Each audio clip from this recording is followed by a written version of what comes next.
Bonjour à tous et bienvenue dans ce nouvel épisode d'Ocean News, l'émission qui vous parle d'actualité marine. Sauf qu'aujourd'hui, on va traiter d'une actualité un peu vieille que je n'ai pas eu le temps de traiter en temps voulu. Désolé pas désolé, j'avais soutenance de master.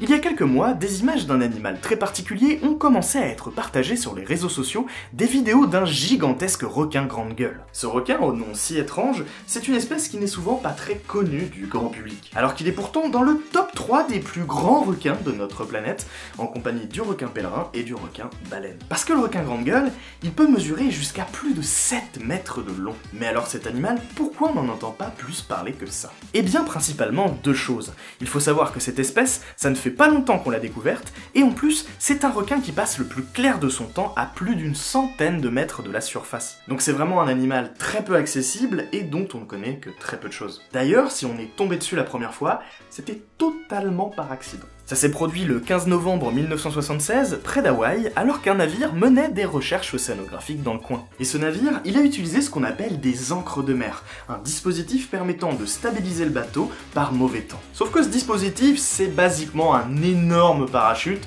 qu'on va traîner sous l'eau. Et du coup, lorsqu'ils l'ont remonté, ils ont vu qu'ils avaient fait une très grosse prise, notre fameux requin grande gueule. Sur le moment, ils se sont dit qu'il avait quand même une tête assez bizarre, ce requin, et qu'il ne ressemblait pas vraiment aux espèces du coin. Ils ont alors décidé de bien préserver le corps pour pouvoir l'étudier par la suite. Sauf qu'ils l'ont pris par la queue, puis accroché à une grue, avant que la queue ne se brise et que la carcasse retombe à l'eau. Différents plongeurs se sont alors dépêchés d'aller récupérer tous les morceaux du requin, puis il a littéralement été surgelé chez un conditionneur de thon hawaïen. Donc pour l'une des espèces de requins les plus rares au monde, on est vraiment sur une découverte sacrément chaotique. Depuis, il faut savoir que seulement un peu plus de 200 spécimens ont été observés à travers le monde et qu'on ne sait que très peu de choses sur cet animal. Par exemple, si on l'appelle requin grande gueule, c'est parce qu'il a une bouche et une tête un peu particulières dont on essaye aujourd'hui de percer les secrets. En fait, cette espèce, c'est ce qu'on appelle un requin planctonique. Il ne va donc pas aller chasser les poissons pour se nourrir, mais juste aller siroter tranquillement du plancton. C'est notamment aussi le cas du requin pèlerin et du requin baleine, mais là où ça devient intéressant, c'est que nos trois requins, ils utilisent différents moyens pour aller se nourrir de ce plancton. Le premier, c'est tout simplement ce qu'on appelle la filtration bélier.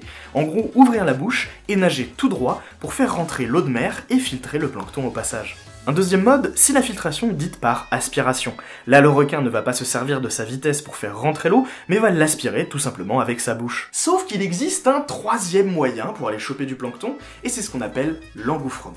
Le principe, ça va être d'ouvrir largement la bouche, puis ensuite de déformer sa cavité buccale pour vraiment engloutir tout ce qu'on peut. Puis la seconde étape, ça va être de tout vider d'un coup en filtrant l'eau qui sort pour garder le plancton qu'on veut manger. C'est notamment ce que vous pouvez voir chez certaines baleines dont la cavité buccale va vraiment gonfler et qui vont littéralement gober des milliers de litres d'eau pour se nourrir. Et ce mode d'alimentation par engouffrement, c'est quelque chose de vraiment particulier que l'on ne pensait vraiment retrouver que chez certains cétacés. Sauf que notre requin là, dont on parle depuis le début, il s'appelle comment déjà? Le requin grande gueule? Et bien justement, cette grande bouche, différentes personnes pensent qu'elle pourrait permettre à ce requin de lui aussi utiliser l'engouffrement pour se nourrir, comme certaines baleines. C'est une hypothèse qui est mise en avant par certaines études ayant étudié minutieusement l'anatomie de notre cher requin, et on va pas se mentir, ça paraît plutôt plausible vu la tête de notre animal. Ce serait d'ailleurs complètement ouf, parce que ça en ferait le seul requin de notre planète qui serait capable de le faire. Alors après, il faut quand même rester assez prudent, car comme dit précédemment, ces requins, on n'en a pas vu énormément, et surtout on ne l'a que très peu observé en milieu naturel. Son alimentation reste encore aujourd'hui un très grand enjeu de recherche, et la question de savoir si oui ou non celui-ci serait capable d'utiliser l'engouffrement reste complètement ouverte. Pour vous donner une idée, je suis notamment tombé sur un papier proposant un schéma d'alimentation pour le requin grande gueule en 5 étapes différentes, en mixant de la filtration bélier, par aspiration et de l'engouffrement. Donc clairement, on a encore tout à découvrir sur ce géant des mers qui reste encore très mystérieux à l'heure actuelle.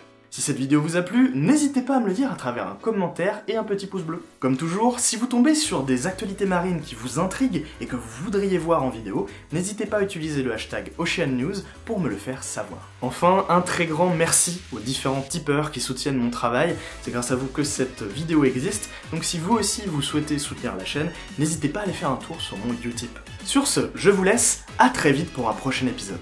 Ciao.